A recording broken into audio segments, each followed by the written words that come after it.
കൊല്ലത്ത് നിന്ന് ഞാൻ അനന്തപുരിയിലേക്ക് ഒരു മഴക്കാല യാത്രക്കൊരുങ്ങിയിറങ്ങി. മഴയുടെ താളത്തിൽ കാറ്റുപാടിയ സംഗീതം കേട്ട് യാത്ര തുടങ്ങി. വണ്ടി മുന്നേറിയപ്പോൾ പാതകൾ കുളിലായി മാറി. ജാലകത്തിന് പുറത്ത് നീരിറവ പോലെ കാഴ്ചകൾ ഒഴുകി. സഹയാത്രക്കാരന്റെ ചിരിയും. കൊല്ലം വിട്ടിറങ്ങിയപ്പോൾ എനിക്കൊരു സംശയം, എനിക്ക് കൂട്ടുവരാനാണോ ഈ മഴയും കാത്തിരുന്നത്? യാത്ര മാത്രമല്ല, മഴയുടെ സ്പർശനത്തിൽ ഉണരുന്നത് ചില ഓർമ്മകളാണ്.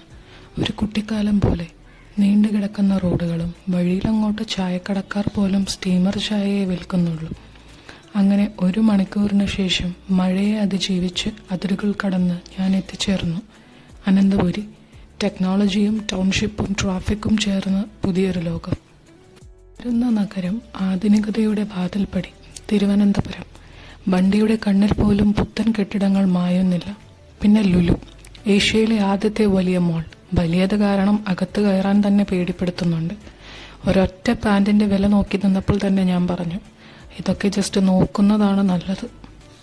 തിരുവനന്തപുരം എന്ന് പറഞ്ഞാലേ ഇപ്പോൾ മനസ്സിലോട്ട് ആദ്യം ഓടിയെത്തുന്നത് ഒന്ന് ശ്രീ പത്മനാഭസ്വാമി ക്ഷേത്രവും പിന്നെ ലുലു മോളും ആണല്ലോ.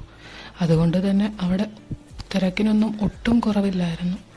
എന്തായാലും ലുലു മോൾ ഉള്ളത് മഴയത്ത് കയറി നിൽക്കാൻ ഞങ്ങൾക്കൊരു ഉപകാരമായി തോന്നി. കുതിർന്ന് ഞാൻ ലുലുവിൽ നിന്ന് ഒന്നും വാങ്ങാതെ തിരിച്ചിറങ്ങി യാത്ര തുടർന്നു. യാത്രകൾ ഇടവേളകളല്ല, അതൊക്കെ ഓർമ്മകളിലേക്കുള്ള മഴയുടെ കവാടങ്ങളാണെന്ന് മാത്രം. ബൈക്കിന്റെ ടയർ അലിഞ്ഞിട്ടും എൻ്റെ ഹൃദയം തളർത്തു പോയ ഒരു യാത്ര. മഴയെ സ്നേഹിച്ച് സത്യത്തിൽ പെയ്തത് ഓർമ്മകളാണ്. ഈ യാത്ര എൻ്റെ വരണ്ട മനസ്സിൽ പെയ്ത മഴ പോലെയാണ്. ആ യാത്രക്കിടയിൽ വിശപ്പിന്റെ വിളി വന്നു. പിന്നെ ഹോട്ടലുകൾ തപ്പിയുള്ളൊരു പ്രയാണമായിരുന്നു.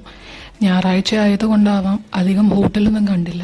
പിന്നെ ഒരു ഹോട്ടലിന്റെ പുറത്തെ ആംബിയൻസ് ഒക്കെ കണ്ട് അതിനകത്തോട്ട് കയറി.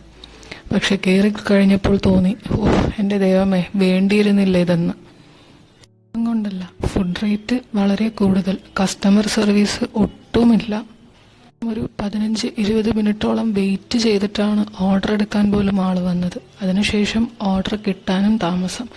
ഒരു വെജ് മീൽസിന്റെ അവസ്ഥയാണ് നിങ്ങൾ ഈ കാണുന്നത്. ദൈവമേ, പറയാൻ വയ്യ. മഴയത്ത് പ്രതീക്ഷകളുമായി വീണ്ടും ഞാൻ യാത്ര തുടരുന്നു.